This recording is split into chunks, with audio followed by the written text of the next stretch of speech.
Ọhaneze na-ege anyị ntị, ekele m unu.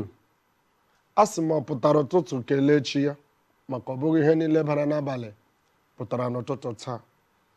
Ihe anyị jikwa na-adị ndụ bụ naanị amara. Ma ọ bụghị amara, onye maara ebe anyị ga-anọ. Ọ bụ ya mere anyị jiri bịa taa dịka o si adị na mbụ. Anyị abịakwala ọzọ taa n'oge amara. Matakwa na ọka bụ na isi mbido telivishọn bụ ebe anyị si ewetara unu ya bụ oge amara.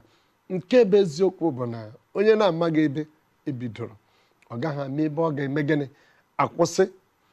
O ji bụrụ ya masịkwa gị ọzọ ụtụtụ mmanụ n'oge amara. Imeela isiokwu anyị dị taa, ọ na-asụpụ amụrụ ọkụ, na-agba kam na ntị, dịkwa mma n'obi. Ọ bụrụ na ị ga-enwe ike gee ntị tinye uche n'ime ya, ị gaghị enwe ihe ịkwa ma mmara. N'eziokwu, ihe anyị bịara ikwu gbasara ya taa bụ human investment, ntinye oge n'isi mmadụ, ma ọ bụ dịka ụfọdụ na-asị ịkwado mmadụ, ma ọ bụkwa na ụfọdụ asị itinye ego na mmadụ.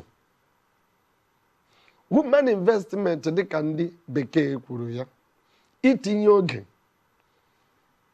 n'isi mmadụ. Ntinye oge n'isi mmadụ bara uru, kama mgbe ụfọdụ ọtụtụ ejirila n'ihi ihe mere ha adịghị ekwezi inyere ndị mmadụ aka. Kama nke bụ eziokwu bụ nketara na chi, mmadụ anaghị emebi ya. Maka ụfọdụ bụ ndị ketara ya na chi, dịka ha pụtara ndụ, ọ bụ mmadụ ga-emerịrị ka ha bụrụ mmadụ. Maka o nwere otu akụkọ na-asị, mmadụ bụ chi ibe ya.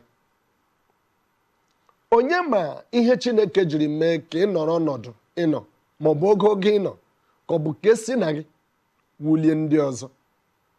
Ọ bara uru mmadụ itinye oge n'isi mmadụ. Dịka m kwuru na mbụ, enwere ike ya bụrụ na ụfọdụ anyị ihe ndị mmadụ merela ha na ndụ, maọbụ nke ha na-ahụ na ndụ ndị ọzọ, maọbụ ngalaba ọzọ, emeela ha ka ọ dị ha ka gasị na ọ bụrụ na ha tinye oge n'isi mmadụ dị otu a, ọ ga-apụtakwa ihe n'ọdịnihu. Ekwela ka mmadụ mee gị ka nketara na chi gị, ihe ahụ Chineke jiri kpụọ gị, ihe ahụ jiri mee ka ịpụta ụwa dị ndụ, ka ndị mmadụ mebie ya. Ahụrụ eziokwu. Nke bụ eziokwu bụ, ọ bụrụ na ị ka na-abata ugbu a, ihe mebibeghị, soro anyị baa na soshal midia anyị, nọnyere anyị dịka anyị nọ na-aga n'ihu. Ị na-ele anya gị hụ na ọ na ha aga n'ihu onyonyo gị, n'ihu akwụkwọ nke ndị iti na-akpọ Facebook. Ị ga-ahụ isi mbido, ma ọkwanụ ndị ọ dị nkenke, mkpụmkpụ ndị ọ dị ọsịsọ, nke ndị iti na-akpọkwa Instagram. Ị ga-ahụ isi mbido. Ma ọkwanụ gị gaa na nwa nnụnụ na-agba ama, ma ọ bụ chọọ nke ndị iti na-akpọ Twitter. Ị ga-ahụkwa isi mbido. Ma ọ gị gaanụ na wa netwọk media, ị ga-ahụ na anyị nọ, anyị nọ ebe ahụ, anyị ezoghị ezo. Isi mbido bụ ebe a nọ. O ji bụrụ ya, nke bụ eziokwu bụ, anyị chọkwara ma nkwado gị. Ama m nkwado gị dịkwa anyị mkpa. Dịka m kwuru sị gị na itinye oge n'isi mmadụ, maọbụ tinye oge n'isi mmadụ, ma ọkwanụ ịkwado mmadụ, ọ bara uru. Ọ bara uru n'eziokwu. Nke bụ eziokwu bụ, mmadụ dịka m kwuru na mbụ bụ chi ibe ya.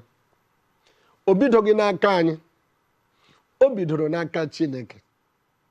Kemgbe Chineke kere ụwa, ịgari n'ogige Idem, o nwee ihe o kwuru mgbe ọ bịara kechaa ihe niile o kere, ya afọ mmadụ, ya sị bịanụ ka anyị kee mmadụ n'oyiyi anyị. Ọ gịnị ka Chineke mere ihe ahụ? Chineke jiri onwe ya, onwe nke ya mee gịnị? Tinye n'isi mmadụ bịanụ ka anyị kpọọ mmadụ n'oyiyi nke anyị. O jiri onwe ya tinye n'isi mmadụ. Ọ gịnị ka o jiri mee ihe ahụ? Ọ ma na mmadụ agaghị pụta ihe.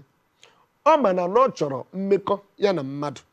Otu akpa gị ma bụ mmadụ Chineke kere, o nwekwa ndị chọrọ mmekọ gị na ha.